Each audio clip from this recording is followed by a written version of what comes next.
Honorable Prime Minister of India, Shri Narendra Modi ji, distinguished guests, ladies and gentlemen, it is a great privilege and an honor to have such a distinguished gathering in this hall. Our Honorable Prime Minister, Shri Narendra Modi's firm belief and conviction is that efficient mobility drives economic growth, creates skills and jobs, and gives a better quality of life to the citizens. Hence, designing a holistic mobility policy framework has to be a key strategic objective for both the world and India.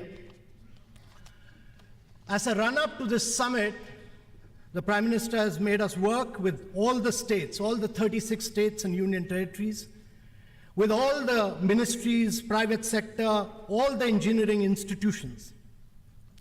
One thing comes out loud and clear: mobility is in the midst of a major global disruption. And in this, as we move from internal combustion engine to electric, shared, and connected mobility, in this summit we'll look at skills and jobs, technological developments, data analytics, battery and storage, the sharing and the connected world, fuels and green modes of transportation, and issues varying from walking and cycling to the new goal set by the Honorable Prime Minister of making Indians mobile in outer space. Ladies and gentlemen, we have a digital exhibition outside. We would request all of you to kindly see of the kind of transition that is taking place. With these few words, may I take this opportunity of inviting the distinguished Vice Chairman of Niti Aayog to kindly welcome this august gathering.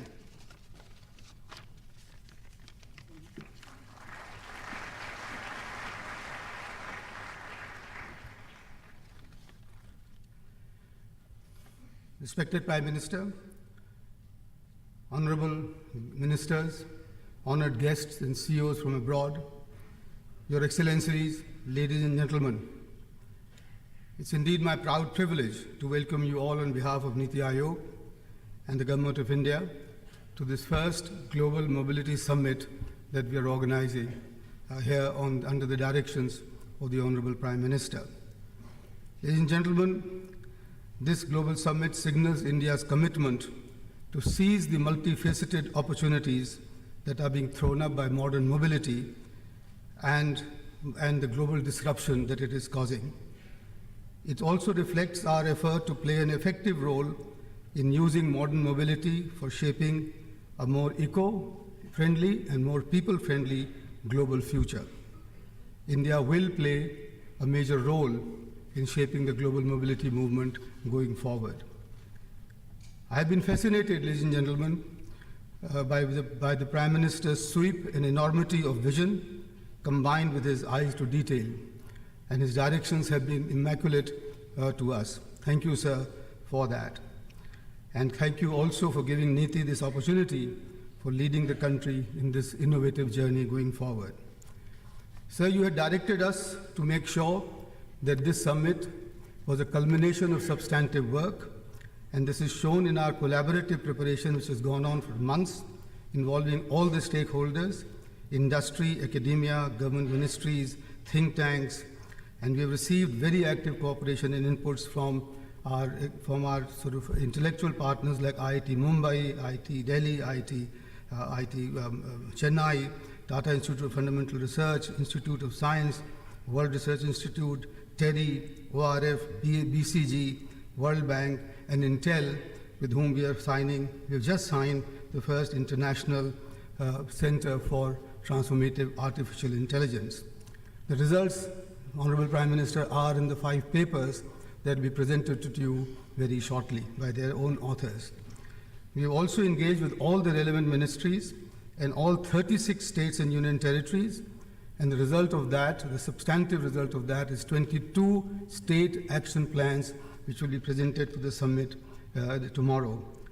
Sir, the overwhelming response from the corporate startups, the young people have been just tremendous, and that just shows that the timing of your vision was perfect. So we've had 5,000 more plus registrations. We have 30,000 entries for our hackathon. 30 teams participated in this for 2 days. We have had a pitch to move where 286 startups participated. We have 17 substantive events from the 1st to the 6th of September, including a technology conference, science and technology conference at IIT Delhi on the 1st of September. So we'll make sure that this work is followed up, and this summit represents, therefore, a midpoint in our preparation and the work going forward. Ladies and gentlemen, finally, I just have to say that the objective of this global summit is to really learn from all of you who are assembled here and who have come from all over the world and who are such specialists, domain specialists in your own fields. And we want to learn, ladies and gentlemen, for India to be able to leapfrog into the front lines of mobility, to be able to generate good quality, large number of jobs, and to improve the ease of living of our people in this country. Thank you very much for being here, and welcome to you all.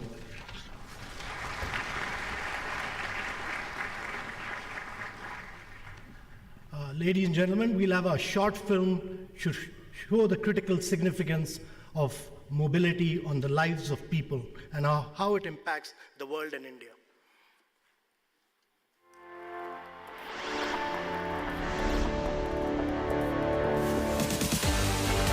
Of all the phenomena that created our world, arguably, mobility is the greatest change maker. Human mobility changed humanity, and it is changing our planet. Today, let us take the first steps towards transforming mobility.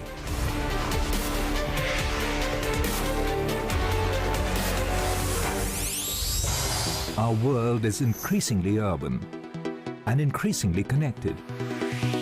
This offers us a once-in-a-lifetime opportunity to plan, develop, and manage mobility solutions in an ecologically and economically sustainable manner. This is as much an opportunity as an imperative, because if we continue to follow the current trajectory, an ecological resource base as large as 4 of our blue planets will be required. And alas, we have only one Earth. We need a paradigm shift. We need answers to a fundamental question. How can we effectively harness the opportunity provided by seamless mobility for economic growth and poverty reduction while mitigating its negative effects? Some answers may be emerging where they are needed the most. India, a country whose urban population will double in the next decade, more than 500 million of whose citizens will live, work, and travel in her cities. There are opportunities here. There are challenges here. And to turn challenges into opportunities, an adequate and holistic infrastructure focus is underway. Rural roads are being built through the Pradhan Mantri Gram Sadak Yojana. Urban roads, national highways and expressways through the Bharat Mala program. Waterways are being developed through the Pradhan Mantri Jal Marg Yojana. Port connectivity is being enhanced via rail, roadways and multimodal logistical parks, all through the Sagar Mala program. The common citizen is taking to the air like never before through the Ure Desh Ka Aam Nagrik, the Udan program.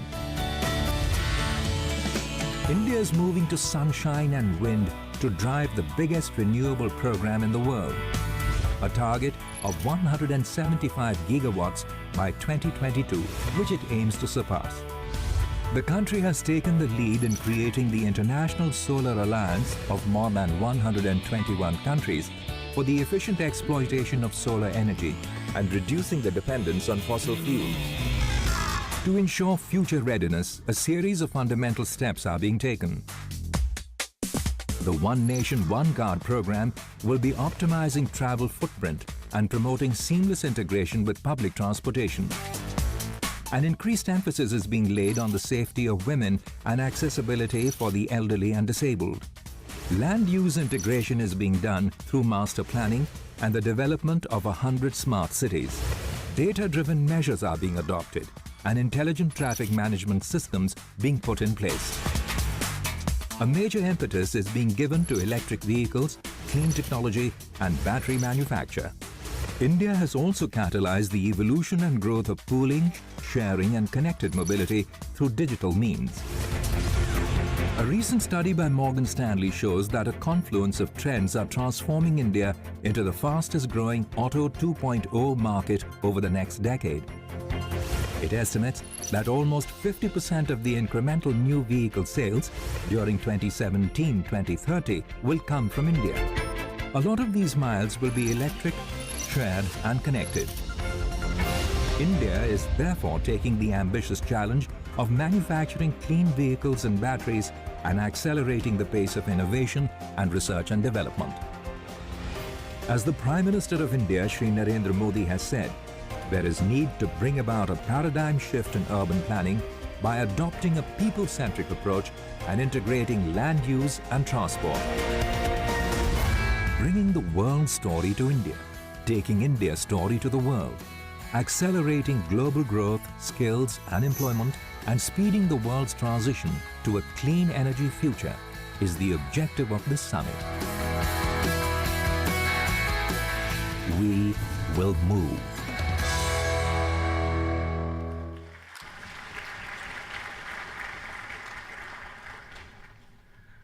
Now, ladies and gentlemen, it is time to hear from this galaxy of distinguished global CEOs who have honored us by being present here in this hall.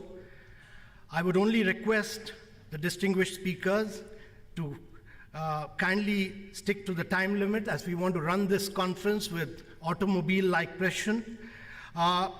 We'll start with a CEO who's a photographer, has keen interest in filmmaking.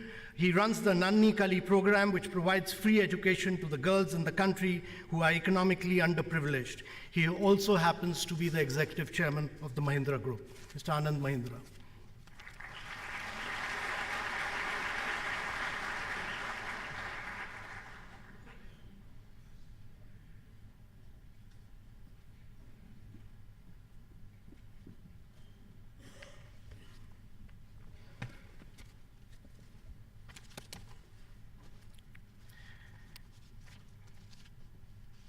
Honorable Prime Minister, distinguished guests, ladies and gentlemen. Now, I'm sure this is not the kind of picture that you were expecting at the start of what is meant to be a high-tech conference. But these joyful young boys perfectly capture, in my opinion, the delights of mobility, the joy of the freedom of movement. And to me, that's what mobility is all about. It's about the joy of the freedom to move. Now, in our times, the exercise of that joy has not been without its problems.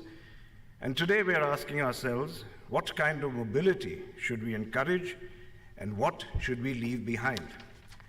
Because increased awareness about the dangers to our planet, to our health, and to future generations is changing the way that we look at mobility. Now, when it comes to commuting from point A to point B, the world is going to move dramatically towards ride-sharings and fleets. But I don't think that that's what policymakers should be inordinately worrying about. I believe policymakers will be rewarded by focusing on the power of mobility to integrate, include, and transform. And to illustrate that, let me take you back to 19th century India. Before independence, India was a disparate cluster of entities, some under British control, some under the control of native aristocracy, and there was really no concept of one India. Then, with the advent of the railways, for the first time, people across the subcontinent could travel easily, meet their fellow Indians, and evolve common aspirations. So in a sense, the rise of the railways created an inclusive mobility that contributed to the rise of the freedom movement. And ironically, that hastened the departure of the British, who brought in that mobility. Today, mobility can become as great an integrative, inclusive, and transformational force as the railways were. An inclusive movement driven by multi-modality. Now, it will be the way by which someone from Kashmir can easily meet up with someone in Kanyakumari. How would we enable this? Now, I know, as you saw, that Niti Aayog is promoting a one nation, one card for public transport, and I think that's a fantastic idea. And let me build on that. What if we were to create a universal app for multimodality? An app that any Indian could hold in the palm of his or her hand. Now let me paint a picture. Brijlal has come to his village of Mahuli outside Patna and now must go back to work in Mumbai. Using the universal app, he looks at multiple options to reach Mumbai. He first boards a shared bullock cart, let's call it Zoom cart, with apologies to Zoom car. That takes him to the nearest Pakka road. The universal app has booked him a seat on the electric bus to Patna Junction. He's scheduled to board an electric train, but on the way he gets an alert from his app telling him he's been upgraded to a flight. The app automatically cancels the ticket, the train ticket, sends him to an electric auto rickshaw. He hops on the plane, lands at Mumbai airport, where an electric pod with 2 co-travelers whizzes each of them to their doorstep. Now the question is, how do we make this happen in India? And I think the answer is to create a digital platform. A digital platform not necessarily in the private sector, but a public-private partnership. A platform managed and governed by an autonomous body with widespread shareholding involving every Indian. And I would suggest we do this before Uber and Google get that idea, and then we are left wondering how to challenge the domination of global giants. Perhaps we should call that app Move in honor of today's conference. Move, which would be India's inclusive mobility app that can connect all Indians and turn inclusive mobility into a movement. Now, I started with a very simple and quintessentially Indian image of mobility. Let me end with another quintessential Indian image. It's the image of a very simple man. A man who used the power of mobility offered by his own 2 feet to bring Indians of every persuasion together in a common cause. Ladies and gentlemen, inclusive, multimodal mobility too can change our lives. Perhaps today can be the day when we start our own march towards inclusive mobility. Thank you very much.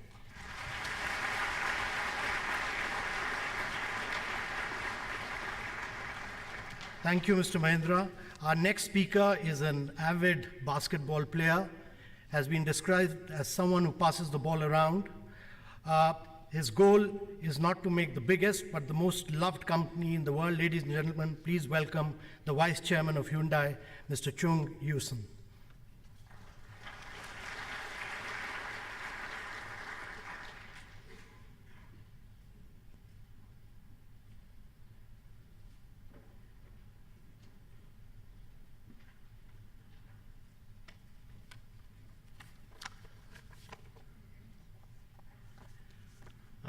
Good morning, ladies and gentlemen. It is my great pleasure to be here with Honorable Prime Minister of India, Shri Narendra Modi, respected dignitaries and all the participants.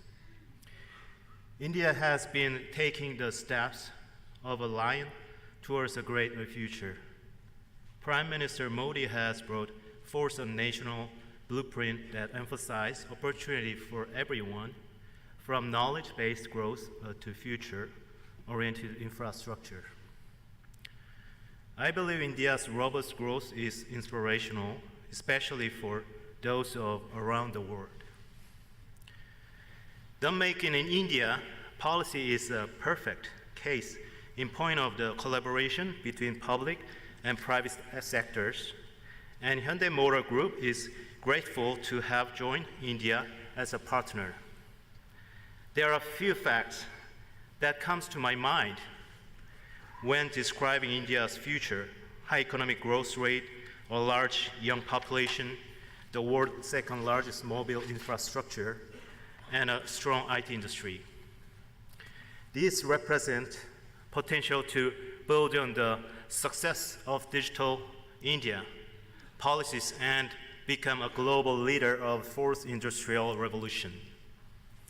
What exactly does the fourth industrial revolution look like? I believe that core elements are communication, connection, and convergence. The automotive industry is no exception. We should ride this wave of unprecedented change by seeking new possibilities through disruptive innovation. The main topics of today's conference, shared, connected, and zero-emission mobility, also happen to be the most crucial issues. Today, I'd like to introduce you to Hyundai Motor Group's vision and goals for the future mobility. I would also like to share the journey we have taken in India, and more importantly, the journey we'll embark on to make our vision of reality. The conversation of mobility is rapidly shifting from the automobiles-based model to the smart mobility model.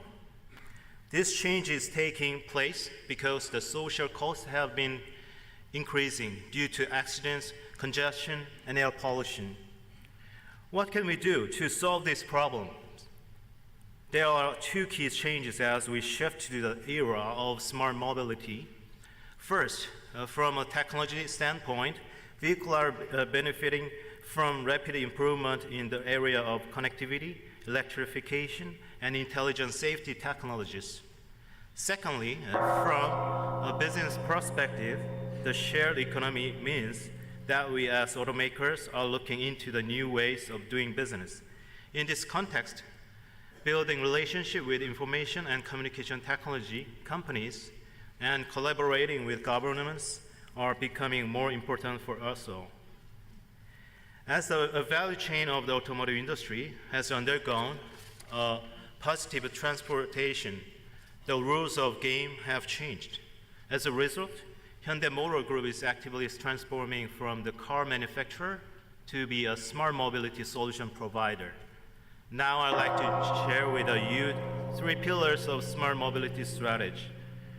We have the first pillar is clean mobility, and electrified vehicles are most important components. Hyundai Motor Group is fully ready to deliver every type of eco-friendly vehicle, including hybrid vehicle, electric vehicle, and fuel cell electric vehicle.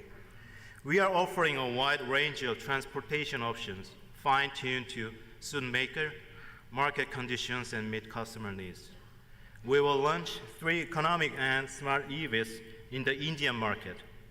This will take a step closer, providing cleaner air for everyone. Hyundai introduced hydrogen-powered SUV Nexo and the India-Korean Business Summit. I think Barry is running frequently, so I will make it short. Sorry about that. We hope to launch Nexo in the Indian market in the near future. A fuel cell electric vehicle is the ultimate eco-friendly vehicle that will change the paradigm of the automobile. It requires nothing more than hydrogen and air for operation, and it purifies air by filtering fine dust along the way. As Prime Minister Modi once said, a cleaner environment is an article of faith for us. We will contribute to the government's effort to pass along India's beautiful nature and clean air to the next generation. Second pillar can be characterized as freedom in mobility. We aim to provide an environment where more people unlimited access to safe and convenient modes of transportation. We introduced Ionic autonomous concept already here in the US and India soon. We will implement our innovative technology in accordance with the environmental policy and the socio-economic needs of India. The third and last pillar is connected mobility. Hyundai Motor Group is developing connected car platform that will use car with other device. It will be able to interact seamlessly with other vehicles as well as the outside world, thereby resulting in greater safety and convenience. Our mobility technology may also contribute to India's ongoing Almost Smart Cities project. To make it a success, Hyundai has actively spread ahead, initiated by working with members of Indian society. Our goal is to ensure opportunities for the millionaires of India who are already savvy with digital data and technology. From the beginning of relationship with India, we've been deeply moved by the hospitality and enthusiasm of India. Since its establishment in 1996, Hyundai Motor India has grown into a key export hub to more than 90 countries. You may remember the Central model that we launched back in 1998. We have responded to the local expectation, and we have been fortunate enough to become a popular mobile manufacturer in India. We take this pride in our work over the years, and we are strongly committed to contributing to the sustainable growth of India. Prime Minister Modi once mentioned the 5 S's in Hindi: Saman, Samwat, Sahyog, Shanti, Samriddhi. These keywords perfectly capture all the different values that can help guide us as we work towards building the great future of India. I'd like to express my sincere gratitude to Prime Minister Narendra Modi, government officials, and representatives, as well as our partners in the automotive industry, for inviting me along on such an exciting journey. Thank you very much. Dhanyavad.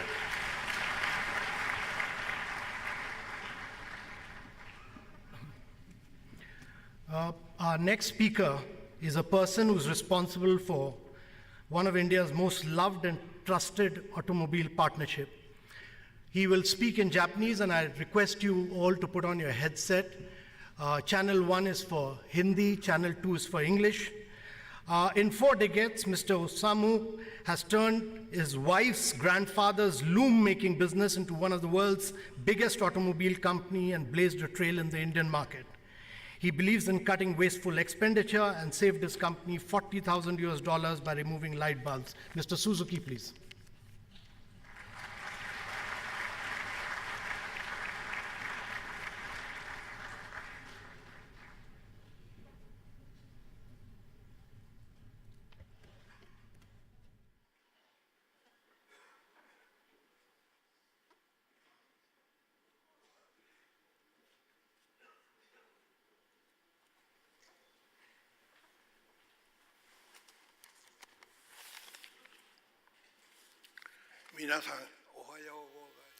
Good morning, everyone. As I have been introduced, my name is Osamu Suzuki, Chairman of Suzuki Motor Corporation. I seek everyone's cooperation.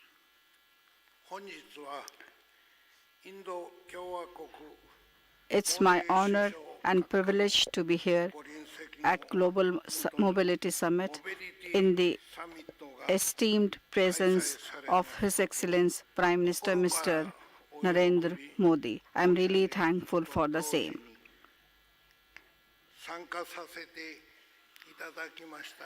Thank you for giving this opportunity to participate in this event.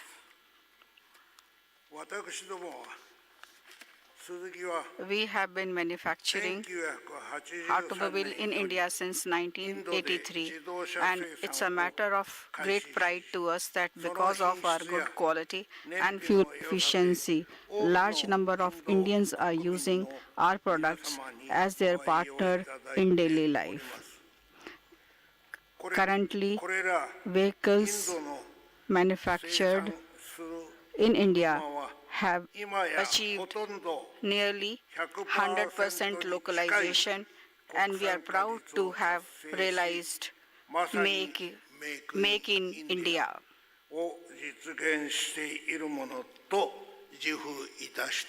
So we are proud of this, that we have realized Make in India.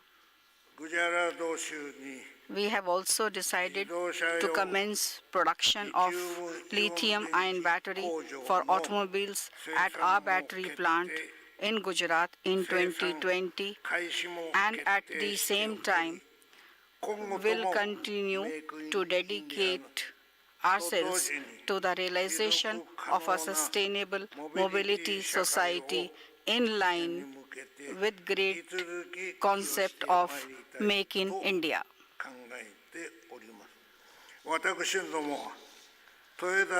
We have decided to launch EV in India around 2020 in cooperation with Toyota Motor Corporation. 決めております。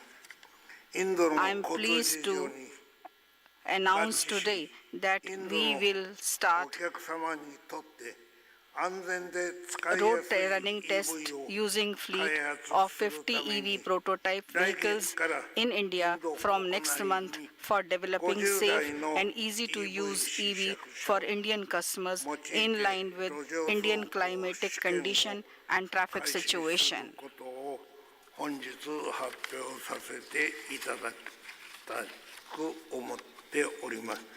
EV の普及と Regarding いう点で increasing は the penetration of EV vehicles in India, it's obvious that it cannot be done without sufficient charging infrastructure インド development. 政府におかれまして In this regard, we look forward to proactive leadership from Indian インドに government. おいて In 相当 India, 多くの there is a significant number of people who are eagerly waiting to own their own car.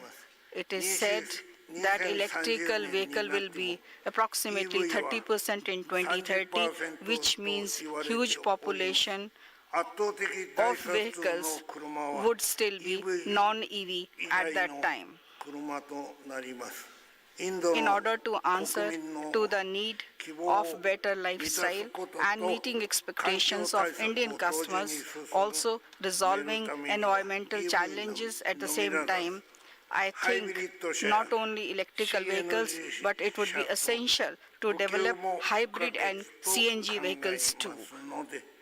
We seek the kind support of government in terms of policy formulation. 最後となりま At す the が end, I would like to mention that in order to realize sustainable mobility society, we need to address various issues other than electrification of vehicles, such as offering a safe and efficient mobility, etc., using information technology.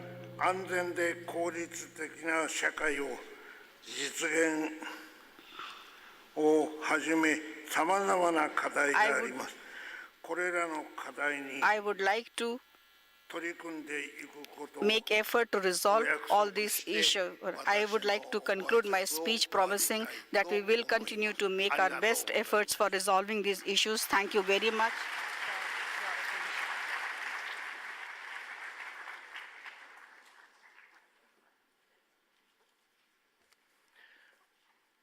Our next speaker lifts the spirit of innovation by constantly questioning, listening, and learning from customers, scientists, and partners. He's a doctorate in physics and has spent his whole career with Bosch. Please welcome the CEO of Bosch, Mr. Volkmann Denner.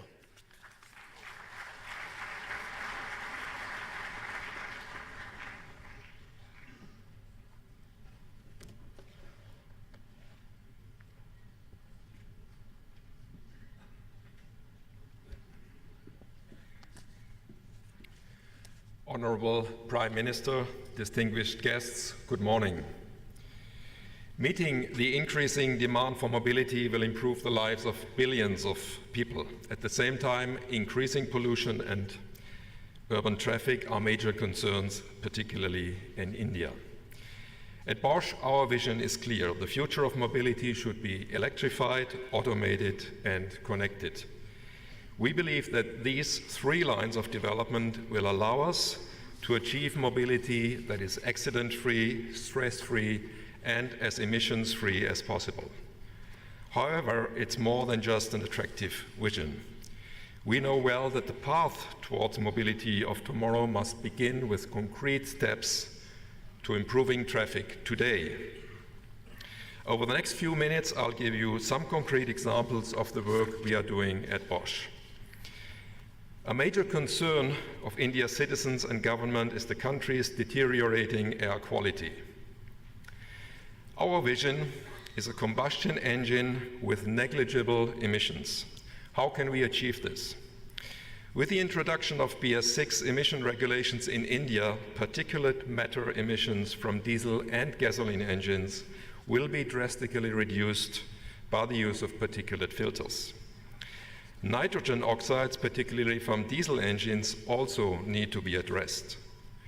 Through continuing research and development in diesel technology and applications, Bosch engineers have been able to achieve a breakthrough in reducing NOx emissions. a solution that we recently announced. But we also need to consider the effect of CO2 on climate change. In this respect, we at Bosch argue for taking a comprehensive view, well to wheel, right from the source, in other words, instead of merely tank to wheel. It's not just the vehicle's direct emissions that count, but also the emissions from fuel production and electricity generation. With regard to their carbon footprint, combustion engines and electrical powertrains are not that far apart, nor will they be in the near future.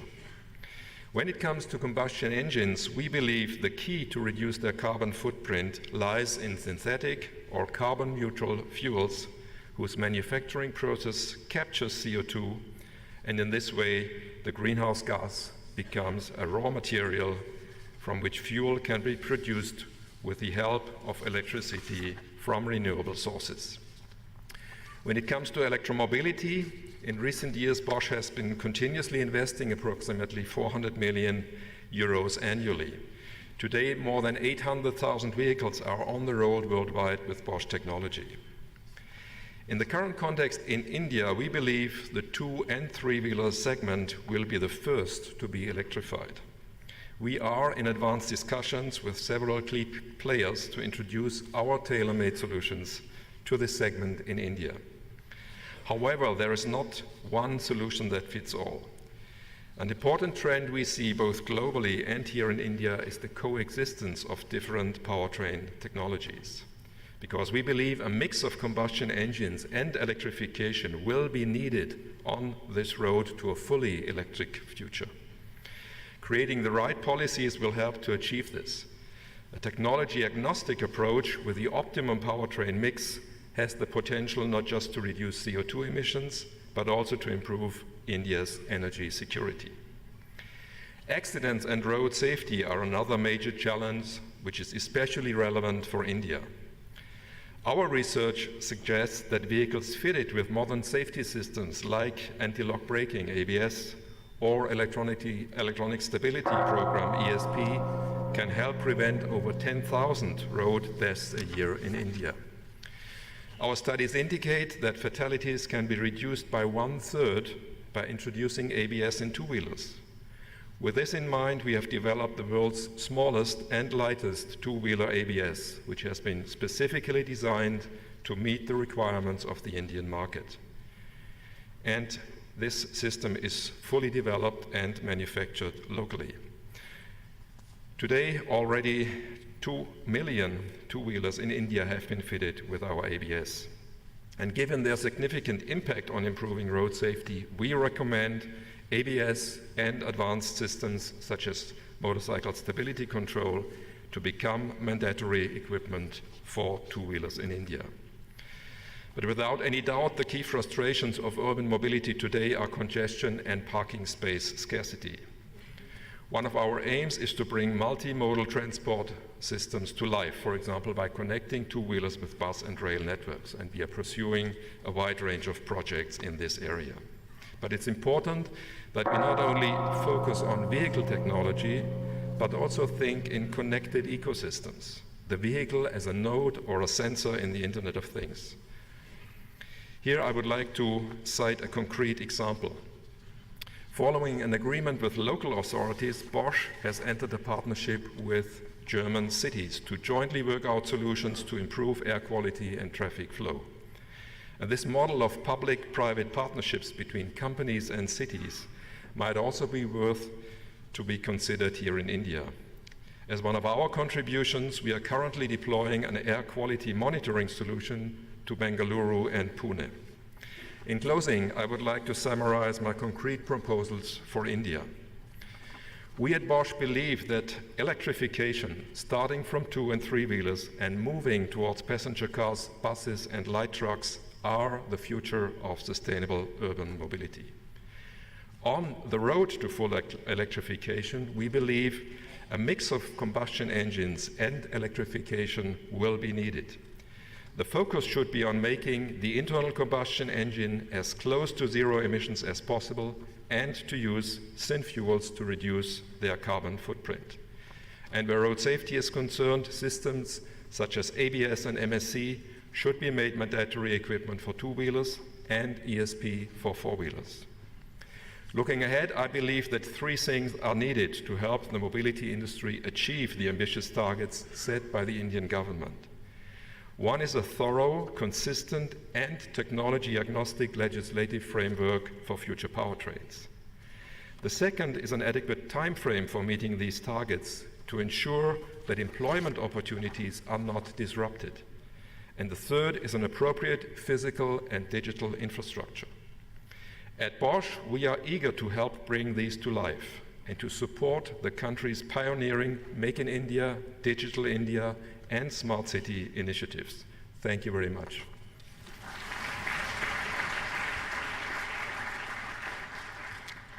Thank you. With all humility, I'd request all the speakers to kindly stick to the time schedule. Our next CEO has been called the father of Prius, the world's best-selling hybrid electric vehicle in the world. He's been a catalyst in developing a legendary company like Toyota, the chairman of Toyota and owner of his very own Ryuchan, Mr. Takeshi Uchiyamada.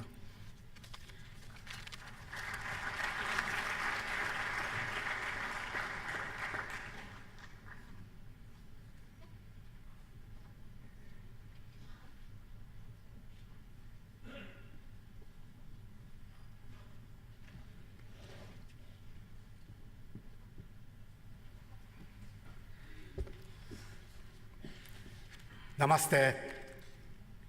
Today, it's my great honor to be here and share ideas in the presence of Honorable Prime Minister Modi.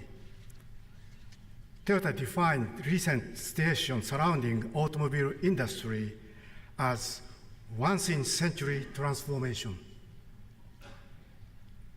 Since the time is limited, today, I'd like to focus on electrification.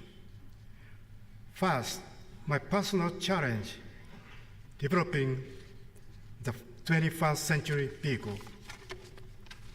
As I considered a special car for the 21st century, it became clear to me that global warming was a serious problem. Therefore, I came up with the idea to develop a revolutionary eco-car, which was hybrid car Prius, launched in 1997. Current Prius is in its fourth generation. Hybrid vehicle needs no additional infrastructure. Now, hybrid vehicles are available in every category. Today, Toyota has sold over 12 million hybrid vehicles around the world, which has helped reduce 94 million tons of CO2 emissions and saved 35 million kiloliters of fuel. Second is Toyota's challenge to popularize electrified vehicles. Toyota has enormous know-how in electrification technologies with production of 24 million motors, 12 million batteries, and inverters. Toyota has succeeded to make them much smaller and enhanced in performance. Motor, battery, and inverter are core technologies for various types of electrified vehicles. By adding engine, they become hybrid vehicle. By adding bigger capacity battery with charging function, hybrid vehicle become plug-in hybrid vehicle. By enlarging battery capacity and by adding charging function on battery, they become electric vehicle. By adding fuel cell and hydrogen tank, they become fuel cell vehicle. Each country has its own energy policy and takes on challenges toward global environment in different way. Therefore, various electrified vehicle technologies are needed. Toyota will accelerate the popularization of EV in 2020. Moreover, Toyota will take electrified vehicles available for all the models by 2025. Toyota aims to sell more than 5.5 million units of electrified vehicles in 2030. EV and FCV will cover more than 1 million units. In India, Toyota also make efforts to promote electrification. For this, we will work together with Suzuki for introducing electric and hybrid vehicles in the Indian market. We will also support the government of India to usher in the electrified mobilities with infrastructure development. This leads me to my third topic, the Toyota Environmental Challenge 2050, which we set in October in 2015. We aim to reduce average new vehicle CO2 emissions by 90%. And our objective is to have zero CO2 emissions at all Toyota manufacturing plants. We also positively promote a lot of activities in India. We intend to take up challenge to realize bright future for children and the society where people and vehicle and nature coexist. For this, we humbly ask for your understanding and support. Dhanyavad.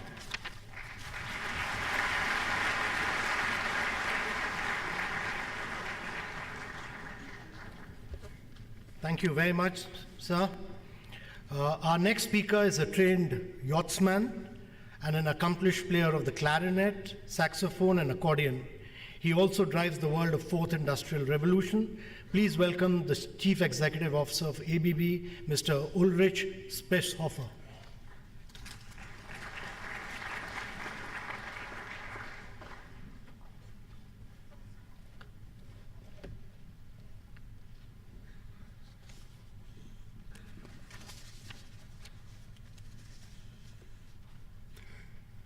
Good morning, ladies and gentlemen, Honorable Prime Minister Modi, distinguished guests.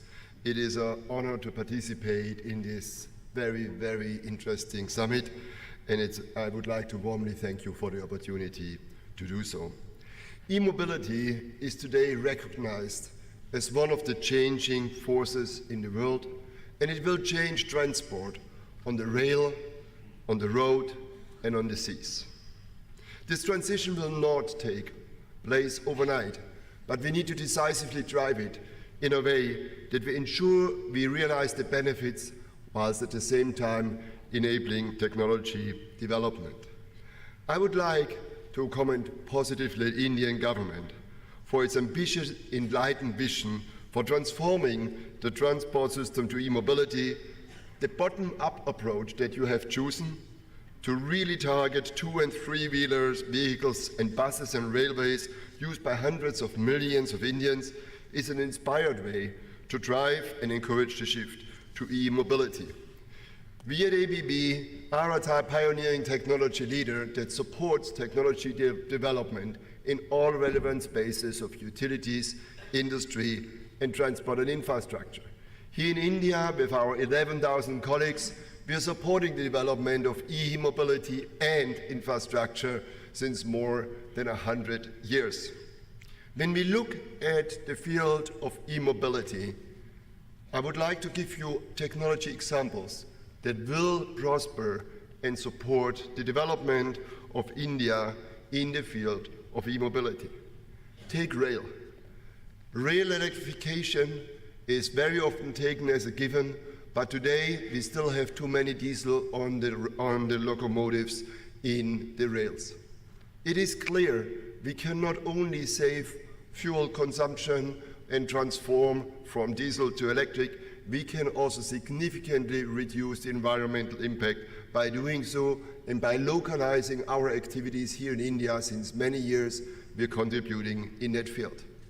When we talk about e-mobility, we should also talk about ships and harbors, because there we see an enormous amount of emissions in the world. Using e-mobility, using electric technologies in ships, can save the fuel consumption by up to 40%, whilst improving agility and ensuring we have a safe operations. Many Indians go to work and commute by buses. The new flash charging technologies on buses make them lighter, we need less battery, and we have the opportunity to transport people through the cities in a convenient way. The localized offering here in India makes really a difference in that context. And it's very clear there will be no battery-operated transport without charging infrastructure.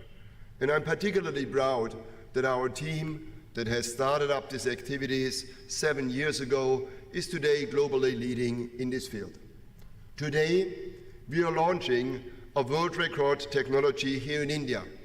Outside, you see a technology that we brought first to the world in the Hanover Fair 2018 this year, and I still go back to the fond memories of the Hanover Fair 2015, where I met Prime Minister Modi there.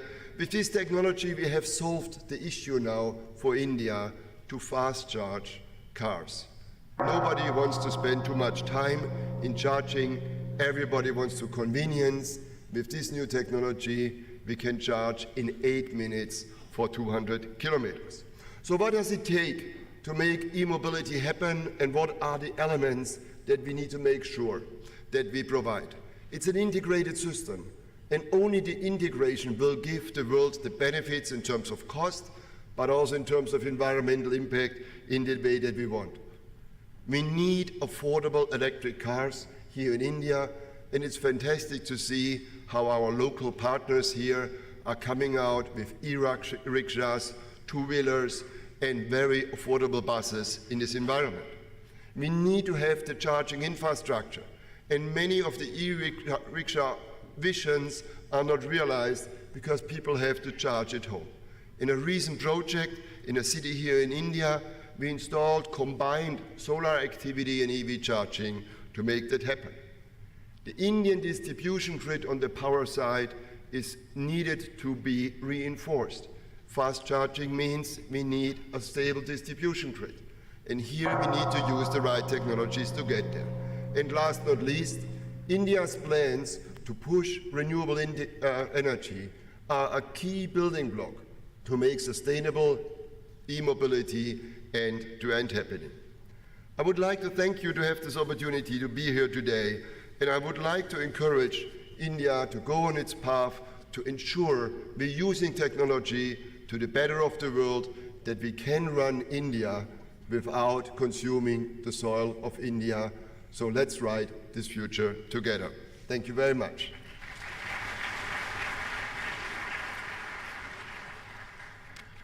Our next speaker has done some remarkable work and some unique work on the world of mobility. She was the first woman Chief Information Officer of Ford. Please welcome the President of Mobility at Ford, Ms. Mercy Clavone.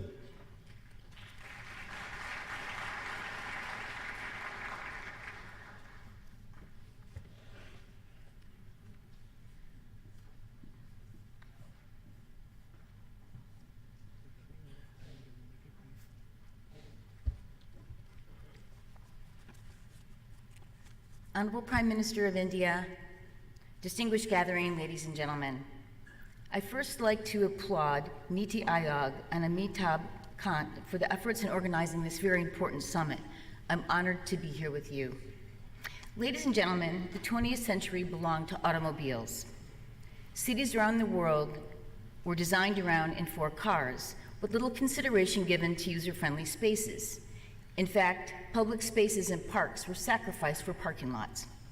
Today, cities around the globe take up only 2% of the Earth's surface. However, they house over 50% of the world's population.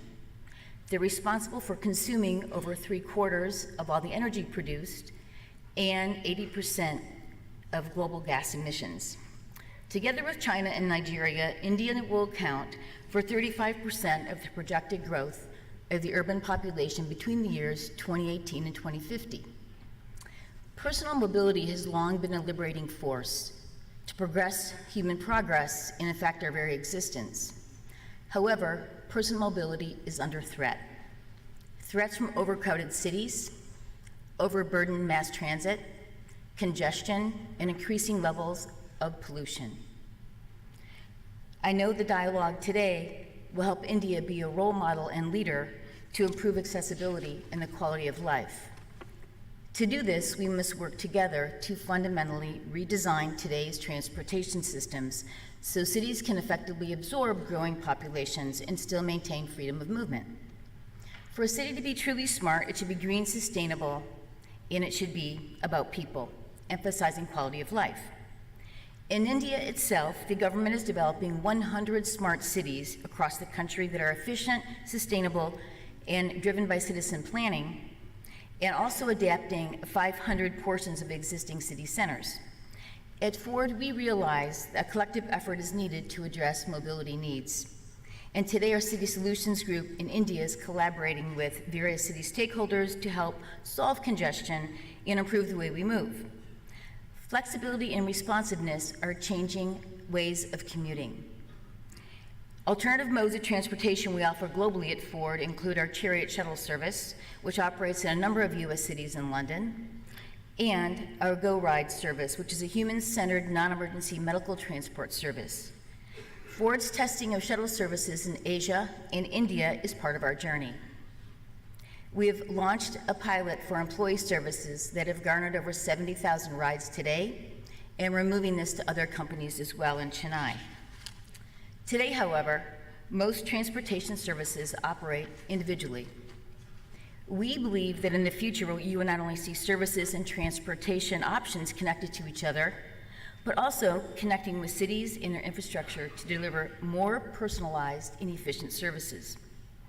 At Ford, we are aggressively focused on connectivity and how we can use data to connect transportation services and improve experiences and movement. We acquired an innovative startup based in Silicon Valley called Autonomic. Autonomic has developed a cloud-based platform to connect and empower tomorrow's mobility system.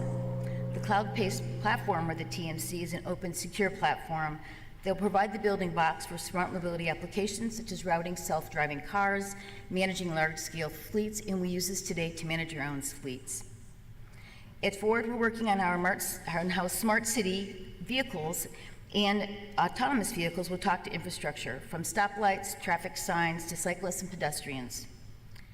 The way the world moves is experiencing its biggest disruption since the Model T rolled off the assembly line in the early 20th century. Mobility challenges today cannot be treated in isolation. Use of sensor technology will mean cars, traffic lights, and the rest of transport ecosystem will constantly communicate with each other. The change is coming, and in fact, it's here now. It will demand collaboration among automotive and technology companies, but governments, local leaders, and citizens. It will take all of us working together. Therefore, with the help of this forum, I invite cities and states in India to work with Ford to co-create the mobility solutions of tomorrow. 115 years ago, Ford Motor Company changed the way the world moved, and we have the responsibility to do it again. We hope you will join us. Thank you.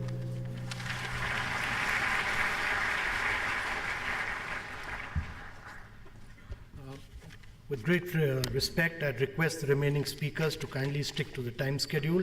Let me welcome a person who provides leadership and vision to the world of Tatas, the CEO of Tata Motors, Mr. Günther Butschek.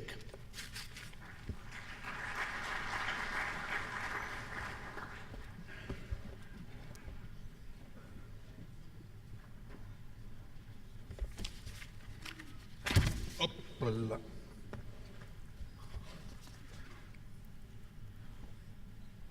Namaste, India. Honorable Prime Minister Shri Narendra Modi, dear ministers, respected ministers, esteemed dignitaries, and my dear friends. There are indeed, as it has already been mentioned, not that many opportunities to get together political leaders, business leaders, and experts from across all kinds of sectors to actually talk about an important subject as it is the future of mobility in India. And I would like to take the opportunity on behalf of the industry to actually thank Niti Aayog for taking the lead in organizing this event and providing us a platform to discuss this important subject. At the same point of time, as I feel honored being here on stage and addressing this esteemed group of people, I would like to put it in context, not only in the context of what does it mean to Tata Motors, what does it mean even more so to the Tata Group, in order to put it in context of India. India, as a shining star amongst the global economies, has at the same point of time a unique opportunity to be the rising star in the future of mobility. Why am I saying so? There are a couple of unique contributing factors in India which support my statement. We have a unique situation as far as the population is concerned, because we see changing consumer trends, where consumers become more demanding and where the demand shows us the need to change in order to provide future sustainable mobility. It's about rising per capita, it's about the millennials, or the digital natives, as we normally call the new generation in India. We have a progressive policing. We have a government with a mission which has given very clear direction in the field of smart cities, and smart mobility fits into the envelope of smart cities. Make in India has been very strongly encouraged, and Swachh Bharat has become one of the key themes in the last years. We enjoy the benefit of having very stringent auto norms, closing the gap to global standards, as we enjoy preferential and released tax regimes to really boost the business to higher levels. I make the reference to GST, FAME, FDI, etc. And, as has already been mentioned in the first speech, a strong encouragement of public-private partnerships as possibly one of the ways forward in order to master the challenges. And the automotive industry is strong, because the automotive industry has always been the economy, the engine of the economy. We are poised to become the third largest one in the world. We have increasing contribution to the GDP, and we actually drive the jobs and the skilling movements in India. Having said that, we tend to translate it in very simple terms. When we usually talk about the triple bottom line. The social aspect, very important in India, financial and environment. But allow me, it's much more important to pay attention to the how. And the how is what I did also mention at a different event yesterday at IST, not Indian Standard Time, about an approach that needs to be inclusive, that needs to be sustainable, and that needs to be transformational. Having said that, the question is, what is the answer that comes from the automotive industry? We normally say that's all going to be covered by ACES, autonomous, connected, electric, and shared. If we take the Indian reality, I would like to call for a new CES, not for a CES as a new tax levy, for CES, which actually stands for connected, electric, shared, and safe, because the journey of the future mobility starts by providing a safer environment for mobility, and then being supported by connected, electric, and shared. So in order to do this, we need to leverage the data and the technology in order to really explore the innovative solutions for mobility And we even have to reconsider the way we do the business and need to embark on new business models. We need to be open to build new partnerships through a collaborative approach. And this is the essence of the MOVE event. So welcome to the MOVE, which actually puts the framework in place and provides a discussion platform for the future of mobility. Thank you.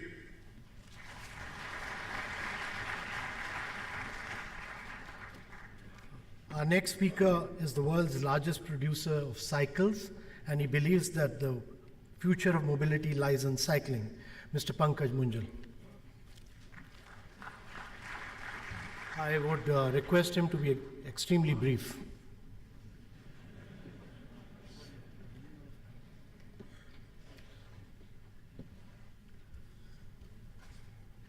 Honorable Prime Minister of India, dignitaries, ladies and gentlemen. My talk is a lot different, will be a lot different. It will include the billion people that we all are. It's an honor to be standing here and talk on the subject that I love so much. Not that I'm born in this family associated with the wheels for the last 60 years, but my business can't go against the grain of the society.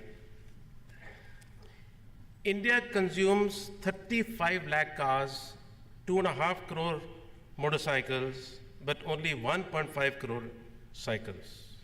This is not in line with the income pyramid and the global trends. Ladies and gentlemen, 32 crore people walk every day to work, to school, and to commute because they can't afford a cycle. A study reveals that if 10% of them get wheels, GDP goes up by one percentage point. Owning a cycle is like a business. In a village, one delivers milk to the milk plant. He transports clothes that his wife stitches to the store close by and makes a living.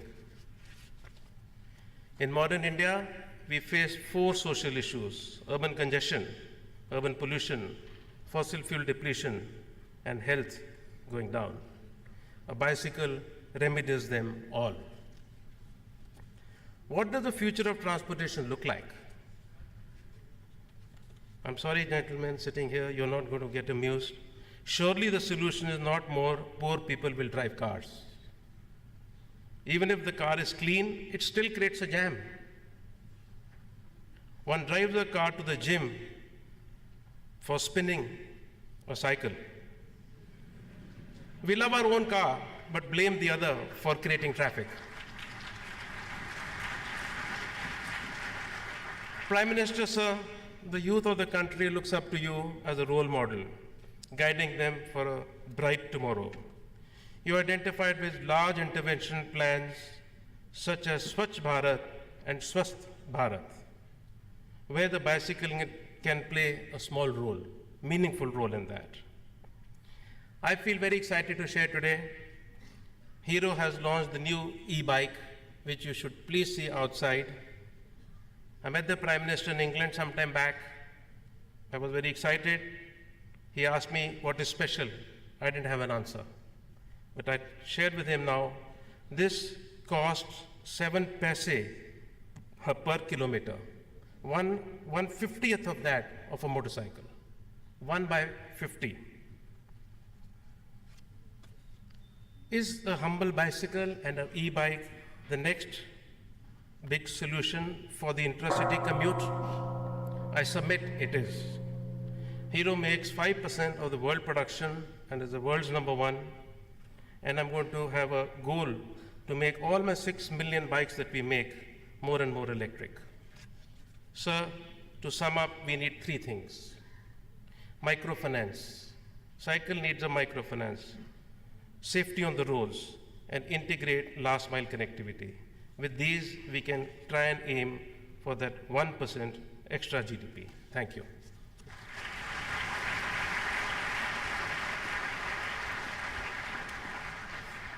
Ladies and gentlemen, our next speaker runs a company that is the largest car producer in China.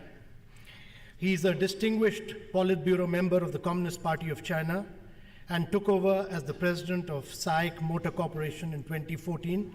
I welcome on stage Mr. Chen Zin.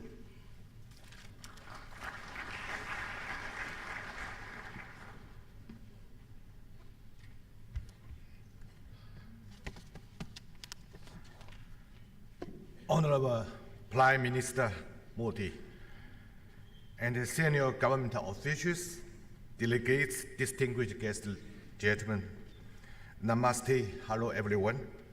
I'm honored to be invited to address MOVE Global Mobility Summit here today. I'm so amazed at the rich history and the brilliant culture of India. And I can see the great development of the India economy and the society in recent years under the leadership of the Prime Minister Modi. As an important emerging market in the world, India has huge opportunities and business potentials. Therefore, Sakamoto and many other global companies are paying close attention to this great country. Sakamoto is the largest listed automobile group in China. Last year, Sakamoto sells 6.993 million vehicles, and our sales volume has been the top one for 12 years in China. In the 2018 Fortune Global 500 list, Sakamoto is ranked 36, while a revenue of the $128.8 billion US. There are two key reasons for Sakamoto's leading position in Chinese market. On the one hand, we keep up strategy to the world and insist on the win-win cooperation. And on the other hand, we insist on the making innovations globally. Sakamoto believes the global auto industry is facing a fundamental change with the increasing pressure of the energy and the environmental issues, as well as the breakthrough in the new technologies like new energy, internet, artificial intelligence, big data, and cloud computing at the sector. The traditional auto industry and the value chain is facing transformation. Vehicles will be changed to cleaner and efficient mobility internet terminals. Sakamoto is advancing globally, and our target is to become a global provider of products and mobility services. Therefore, we take the future trends of the global auto industry into the considerations. In 2016-17, Sakamoto established the MG Motor India Private Limited and decided to introduce the MG brand to India. MG, as a legendary British brand, is sure to work well with the Indian customers. And we also would provide better mobility products and the service to Indian customers. The first product will be an SUV and planned for the launch in the first half of the next year. By 2020, Sakamoto plans to invest more than $500 million US in India. And we had already established a supply park at the Hello plant in order to have a localized full value chain business system. And Sakamoto fully supports the government's decision of the new energy vehicle. And we are willing to take the active part in it from the beginning. Here, I would like to announce that in the near future, MG Motor India will launch the globally competitive pure electric vehicle products in India to make our contribution to India's energy and environmental strategies. Of course, the development of the new energy vehicle needs the government's strong support in terms of politics, technical standard, As a part of our commitment to this market, MG Motor India will respond to Make in India initiative and bring our latest technologies, products, and service to Indian customers. We will always pay attention to the safety, innovation, and women empowerment, and actively undertake the social responsibilities. MG Motor India will strive to be a strategic partner of the sustainable development of India economy and the society.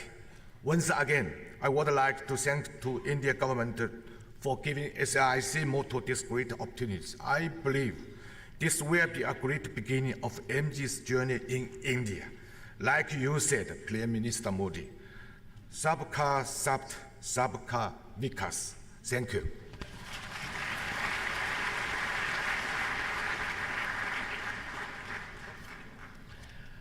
Finally, ladies and gentlemen, we welcome the youngest CEO in this hall. He's a self-made entrepreneur. He does not own a car. He always takes a Ola. Ladies and gentlemen, Bhavish Agarwal.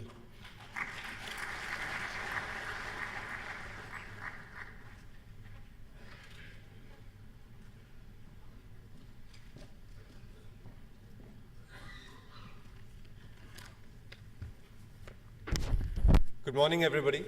It's an absolute honor to be sharing the dais with such eminent personalities. It's exciting to see Niti Aayog organize the MOVE Summit, recognizing the potential for mobility innovation to be a driver for employment and economic growth. Ola is proud to be associated with this first-of-its-kind initiative, and I want to extend my heartfelt congratulations to all. Nations are built on the dreams of its visionary leaders. Our Prime Minister Modi ji's vision for India of sustainable development for all, empowering women and enabling employment opportunity for millions are central to realizing India's true potential. Our former Prime Minister, late Shri Atal Bihari Vajpayee ji, very rightly said, roads and highways are our Bhagya Rekha, lines of destiny. Mobility as a whole today is truly our Bhagya Rekha. Today, India is the world's fastest growing economy and the youngest workforce. Growing faster than our economy is the aspiration of our youth and our 1.3 billion people. Along with the challenge of job creation for all, we have to tackle the challenge of pollution and congestion that slow down economic activity. Mobility can power this transformation. A new way of being mobile, a new move is central to achieving this. From previous centuries, mobility has enabled more personal freedom and societal progress. The invention of the car, the airplane, the bullet train, the flying car, the electric car, all have captivated our collective imaginations as society. The future of mobility globally and in India cannot be a mere extension of the way we do things currently. Using technology to our advantage is our chance to leapfrog in terms of mobility and open more economic opportunity. Our own special problems of urbanization in India will give us insights that will also be globally relevant. Pollution-free travel, evaluating and managing road conditions, urban planning, first and last mile commute, safer rides and roads, all these are the challenges that technology can and should solve. Ola, a fledgling 8-year-old company, now provides mobility solutions to hundreds of millions in India, Australia, and the UK. We serve over 1 billion customers a year. Without Ola, this would have meant an additional 3 million vehicles on the road in India daily.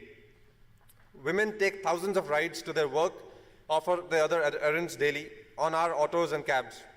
Their economic freedom can be enhanced with safer mobility options. We have more than 10 lakh driver partners, most of them self-employed. A vast majority empowered to build their own shelters, having now the means to own their own homes. The future of employment is micro-entrepreneurship, and we can create crores of direct and indirect livelihoods to deliver mobility to our citizens. Ola is working with the entire ecosystem to enable a faster transition to electric mobility and solve our pollution challenge. Today, people from across the globe look upon India for innovative and clever solutions to address their local challenges. I'm confident, sir, that in the 21st century, we will be able to get India the place in the world it deserves. For us, Ola is more than a platform or an organization. It's a mission to build mobility for 1 billion people, and we look forward to working together with every stakeholder to realize this mission. Thank you.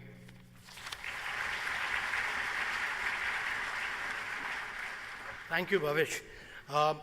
It's been incredible to hear such diverse viewpoints, such distinct perspectives of the various pieces that make up the puzzle of mobility, distinct and yet united in the articulation of a vision for a better world.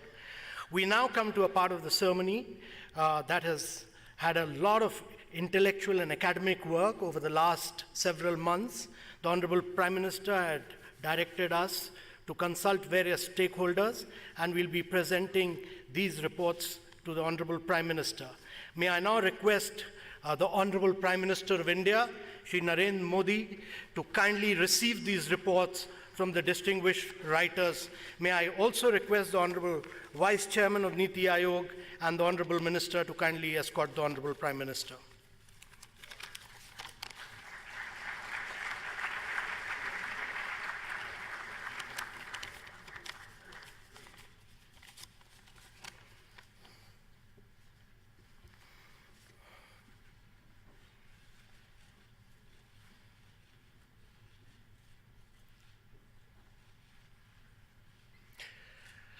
The first report is Transforming India's Mobility Towards a Policy Perspective. May I request Mr. Janma Jaisana and Mr. Anil Srivastava to present the report to the Honorable Prime Minister.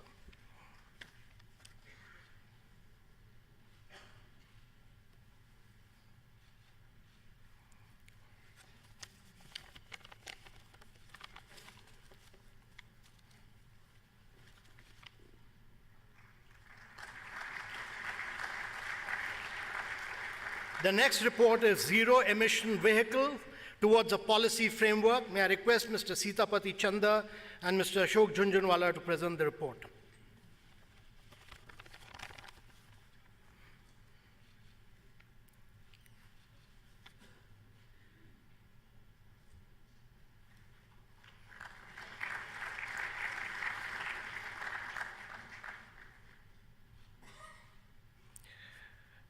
The third report is Goods on the Move, Efficiency and Sustainability in Indian Logistics.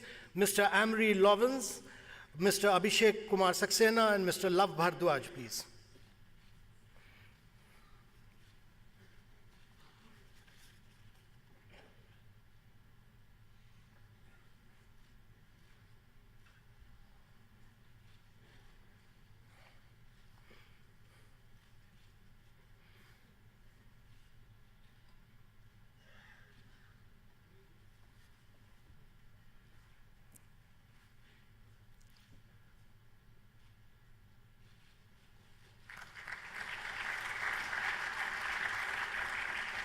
The fourth report is Data-Driven Mobility, Improving Passenger Transportation Through Data. Mr. Clay Stranger, Ms. Shikha Jual, and Ms. Sweta Sharma will present these reports.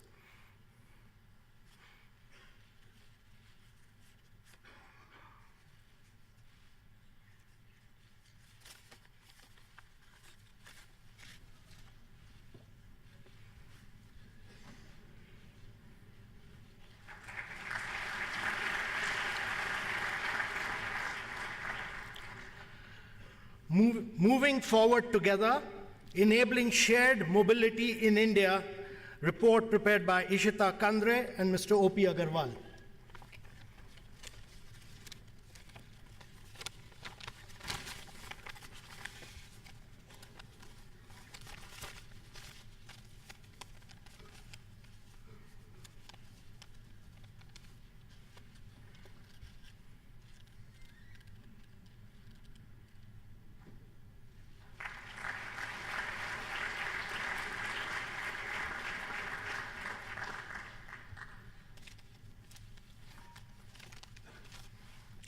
So we have a whole set of intellectual work which has been done, which will be put up on the net and which will be made available to all of you.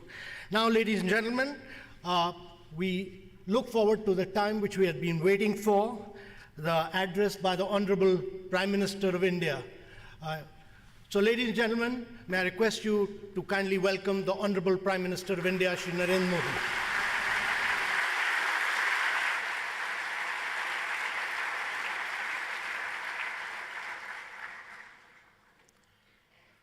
Excellencies,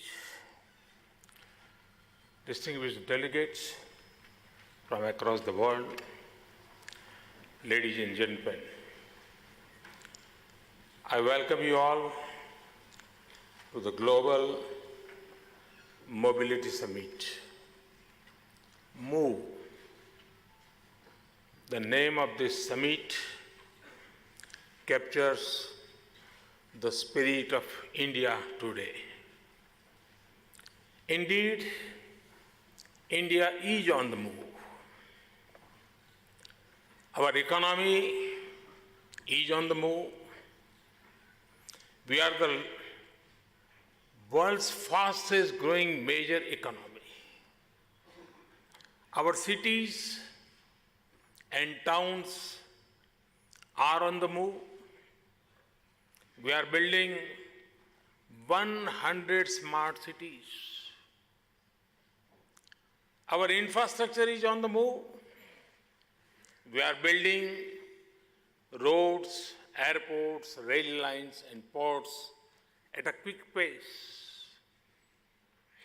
Our goods are on the move. The goods and service tax has helped us rationalize supply chains and warehouses networks. Our reforms are on the move. We have made India an easier place to do business. Our lives are on the move. Families are getting homes, toilets, smoke-free LPG cylinders, bank accounts, and loans. Our youth are on the move. We are fastest emerging as the startup hub of the world. India is moving ahead with new energy, urgency, and purpose. Friends, we all know that mobility has been key to the progress of humanity. The world is now in the middle of a new mobility revolution.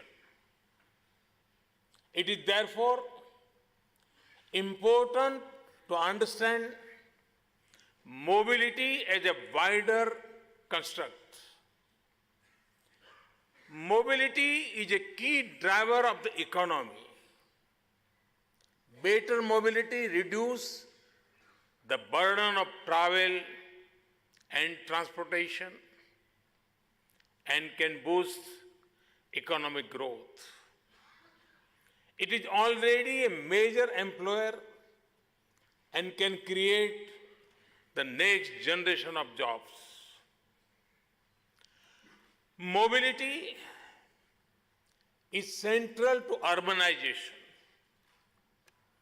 Motorized personal vehicles require ever-growing road, parking, and traffic infrastructure.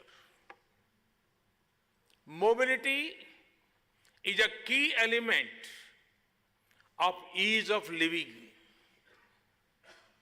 It occupies the minds of virtually every person in time spent to get school and work, in frustration with traffic, in the cost of visiting family or moving goods, in access to public transport, in the quality of air our children breathe, in concerns around the safety of travel. Mobility is critical to preserving our planet. Road transport accounts for 1/5 of global carbon dioxide emissions. This threatens to choke cities and raise global temperatures. Creating a mobility ecosystem that is in sync with nature is the need of the hour. Mobility is the next frontier in our fight against climate change. Better mobility can provide for better jobs, smarter infrastructure, and improve the quality of life. It can also reduce costs, expand economic activity, and protect the planet. Thus, the mobility sector impacts larger public outcomes. Mobility, especially the digitization of mobility, is disruptive. It has big potential for innovation, and it has been setting a sharing pace. Already, people are calling taxis on their phones, sharing bicycles in cities, buses are running on clean energy, cars are going electric. In India, we have been laying emphasis on mobility. We have doubled our pace of construction of highways. We have re-energized our rural road building program. We are promoting fuel-efficient and cleaner fuel vehicles. We have developed low-cost air connectivity in underserved regions. We are also starting operations on hundreds of new air routes. We are pushing waterways in addition to traditional modes of like rail and road. We are reducing travel distance in our cities by efficient location of homes, schools, and offices. We have also started data-driven interventions such as intelligent traffic management systems. However, we also need to encourage pedestrians and cycling by taking steps to ensure their safety and priority. Friends, in a rapidly transforming mobility paradigm, India has some inherent strength and comparative advantages. Our starting point is fresh. We have little of the legacy of resource-blind mobility. We have fewer vehicles per capita than other major economies.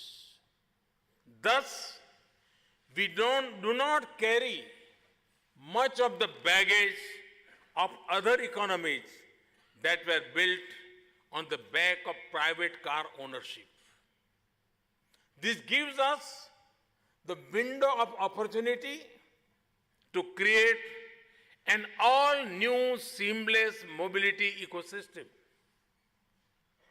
On the technology front, our strengths lie in information technology, big data, digital payments, and the internet-enabled shared economy. These elements are increasingly becoming the drivers of the global future of mobility. Our unique identity program, Aadhaar, and its India Stack ecosystem had laid down a comprehensive public digital infrastructure. It had digitally empowered 850 million of our citizens. India can demonstrate how such digital infrastructure can be combined with new mobility business models. Our renewable energy push will ensure that the environmental benefits of electric mobility can be fully realized. We plan to draw 175 gigawatt watts of energy from renewables by 2022. We are already the 5th largest producer of solar energy in the world. We are also the 6th largest producer of renewable energy. We have also championed the cause of solar energy globally through the International Solar Alliance. We have a fast-growing manufacturing base, especially in the automotive sector. We also have a large digitally literate young population. This provides millions of educated minds, skilled hands, and aspirational dream for powering the future. Therefore, I'm convinced that India is best placed globally to be an early mover in the mobility economy. My vision for the future of mobility in India is based on 7 C's: common, connected, convenient, congestion-free, charge, clean, and cutting edge. Common public transport must be the cornerstone of our mobility initiatives. New business models driven by digitization are reinventing the current paradigm. Big data is enabling smarter decision making by better understanding our partners and needs. Our focus must also go beyond cars to other vehicles, such as scooters and rickshaws. Large segments of the developing world depend on these vehicles for mobility. Connected mobility implies integration of geographies as well as modes of transport. The internet-enabled connected sharing economy is emerging as the fulcrum of mobility. We must leverage the full potential of vehicle pooling and other innovative technical solutions to improve private vehicle utilization. People from villages should be able to bring their produce to the cities with ease and efficiency. Convenient mobility means safe, affordable, and accessible for all sections of the society. This includes the elderly, the women, and the spiritually able. Is critical to check the economic and environment cost of congestion. Hence, there should be emphasis on ending bottlenecks of networks. This would result in fewer traffic jams and lower levels of stress for people traveling. It would also lead to greater efficiency in logistics and freight. Charge mobility is the way forward. We want to drive investments across the value chain, from batteries to smart charging to electric vehicle manufacturing.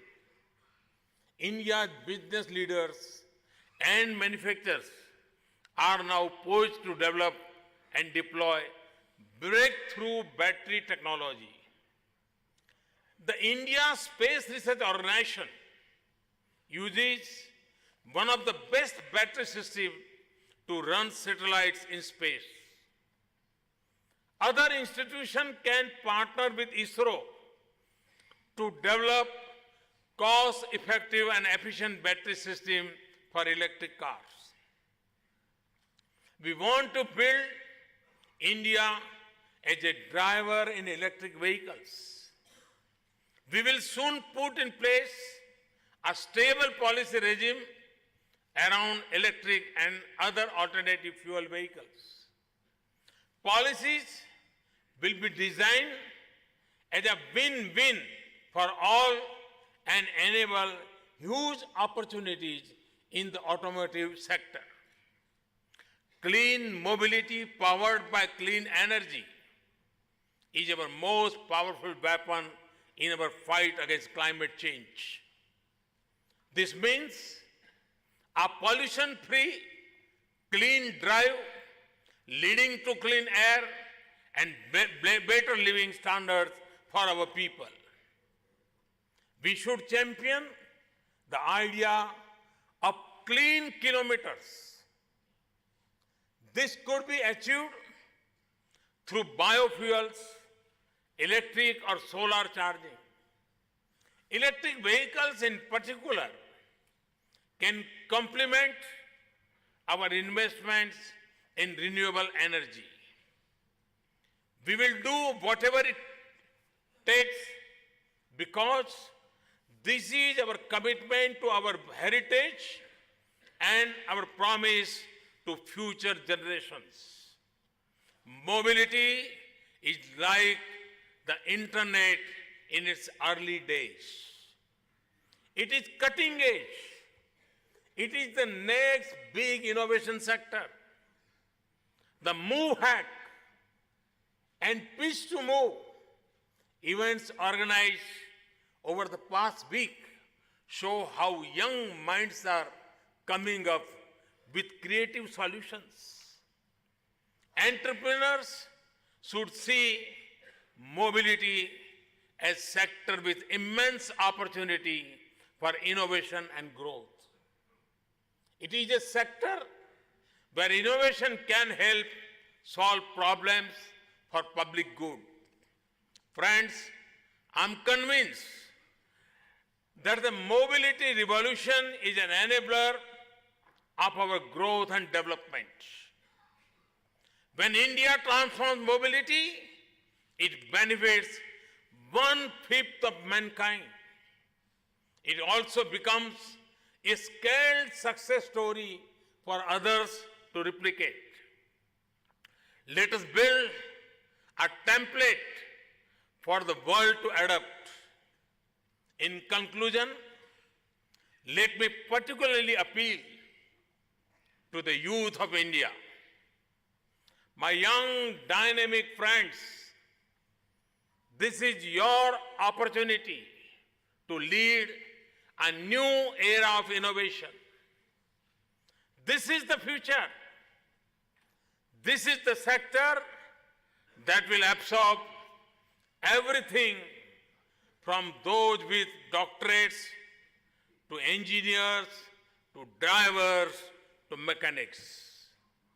We should embrace this revolution early and leverage our strengths to lead the mobility innovation ecosystem, both for ourselves and for others.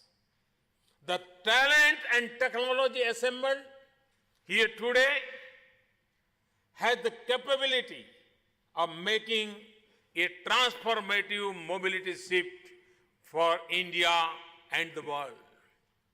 This shift will be based on caring for our world and sharing with others.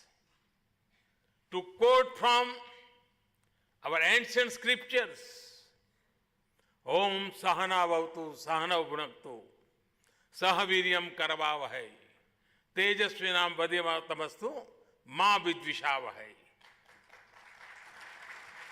Which means, may we all be protected. May we all be nourished.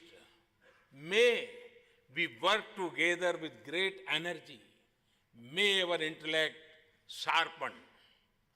Friends, I look forward to see what we can do together. The summit is just beginning. Let us move ahead.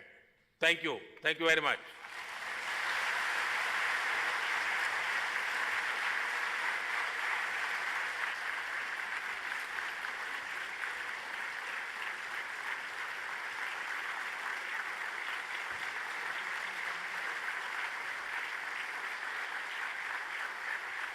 Thank you very much, Honorable Prime Minister. I request you all to be kindly seated while the Honorable Prime Minister departs and the next session begins. Thank you, ladies and gentlemen. Good afternoon, ladies and gentlemen. महोदय ने 2 दिवसीय विश्व mobility सम्मेलन का उद्घाटन किया है और साथ ही साथ उन्होंने भारत की युवा शक्ति को